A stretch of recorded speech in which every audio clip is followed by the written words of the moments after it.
Hello friends and welcome to Pendulum IAS. Today we'll be discussing UPSC Current Affair Quiz of 22nd May 2020. Let's start. The first question is, which of the following is true about Agape Chitra Magna? It is a paper-based test kit developed by ICMR to detect the COVID-19 virus. It is a kit to measure the level of toxicity in water. It is a test kit for the presence of adulterated material in the food, and it is a nanoparticle based test kit to detect the presence of COVID-19 virus in the body. So the correct answer for this is option D, that is it is a nanoparticle based test kit to detect the presence of COVID-19 virus in the body. So let's see the explanation. Agape Chitra Magna is a magnetic nanoparticle based test kit to extract the viral RNA from the body and thus detecting the presence of COVID-19 virus in the body. RNA extraction kit was developed by Sri Chitra Tirunal Institute of Medical Sciences and Technology, Trivandrum, and Institute of National Importance of the Department of Science and Technology, along with Agape Diagnostics Limited.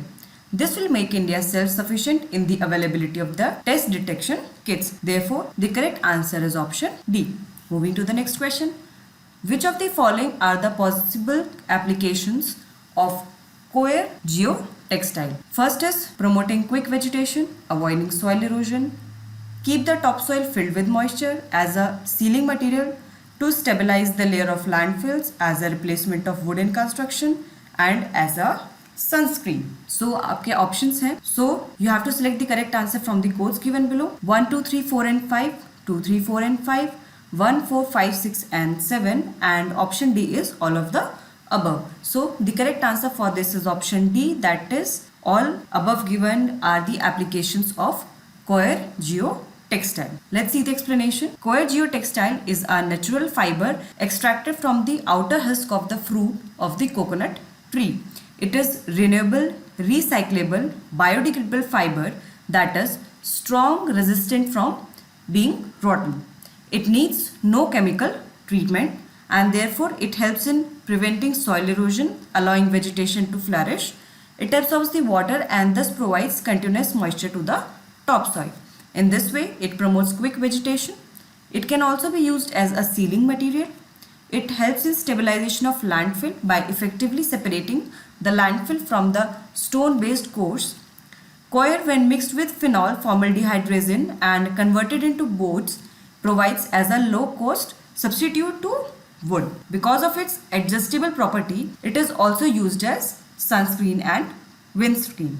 So recently this was in news because the government has announced that coir geotextile will be used for construction of roads under the Pradhan Mantri Gram Sadak Yojana Part 3.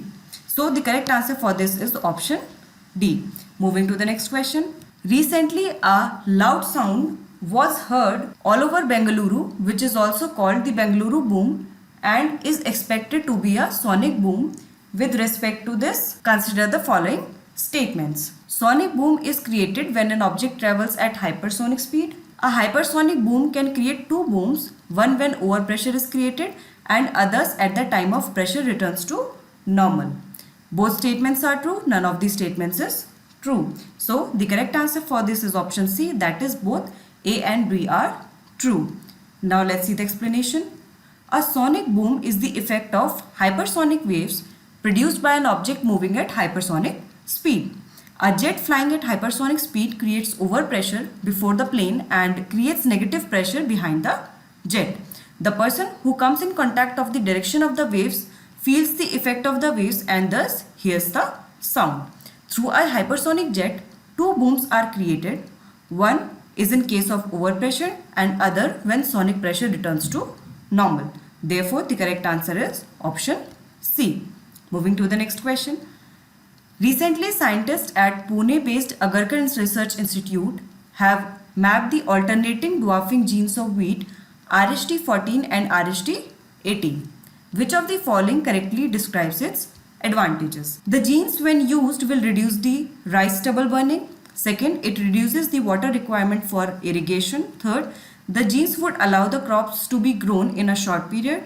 And fourth, the new wheat crop reduces the need for fertilizers. You have to select the correct answer from the codes given below. 1, 2, 3 and 4, 1 and 2, 1, 2 and 3, 2, 3 and 4. So the correct answer for this is option B, that is 1 and 2 are correct. Now let's see the explanation. Scientists at Pune-based Agarkar Research Institute have mapped the alternative dwarfing genes of wheat RST14 and RST18 on chromosome 6A in durum wheat. These genes being discovered will help to reduce the burning of rice stubble, as the wheat crop have these genes that can be grown on the land that have rice stubble. Also, seeds being sown are sown deep so that they can use the soil moisture and reduce the need for one round of irrigation. Therefore, the correct answer for this is option B. Moving to the next question. Which of the following is true about the National Critical Information Infrastructure Protection Center?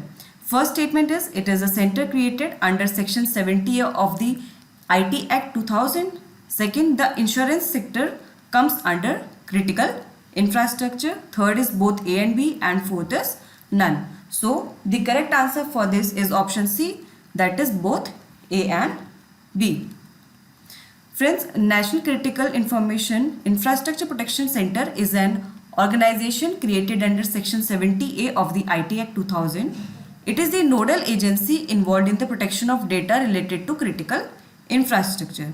It is under the National Technical Research Organization, NTRO.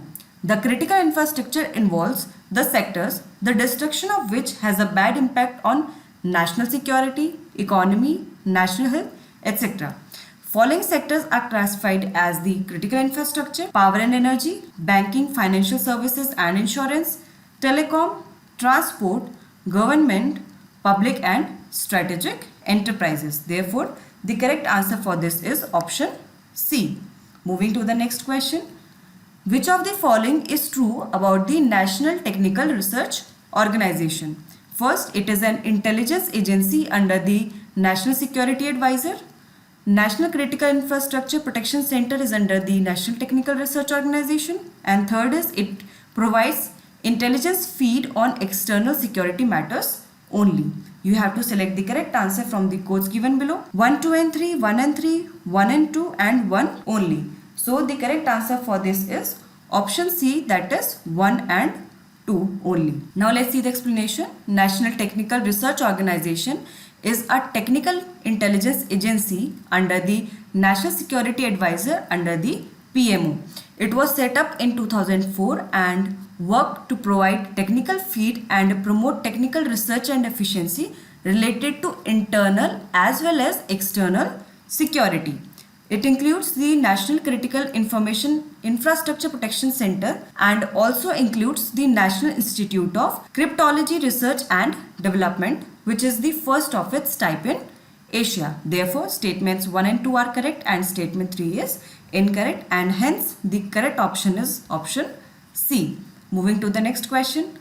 May 4th movement is related to, the options are UK citizens movement for the green economy, China students anti-imperialist movement, movement by French motorists against the increase in fuel taxes, and none of the above. So the correct answer for this is option B, that is China students anti-imperialist movement. Now let's see the explanation. May 4th movement is the anti-imperialist movement by Chinese students in Beijing on May 4, 1919. It was a cultural and political movement. Students protested against the Chinese government's weak response to the Treaty of Versailles and protested against its decision to allow Japan to retain territories in Shandong that had been surrendered by Germany after the siege of Tsingtao in 1914.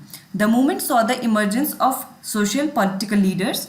In more general terms, it refers to a phase from 1915 to 1921 and also called the New Culture movement. Therefore, the correct answer is option B.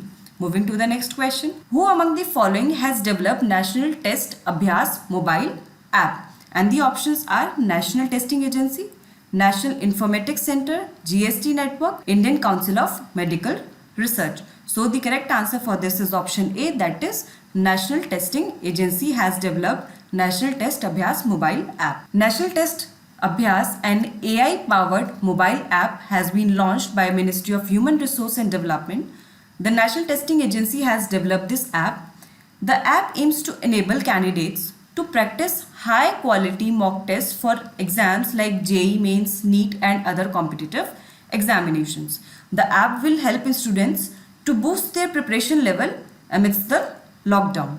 The students can access these tests free of cost, and currently the app works on Android based smartphones and tablets, while for iOS it will be soon available.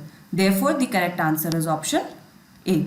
So friends, here we have covered daily current affair quiz of 22nd May 2020. So if you like this video, like it, share it as much as you can, and subscribe to our channel Pendulum IAS, and do not forget to press the bell icon to receive notifications, and keep preparing with us. Thank you so much.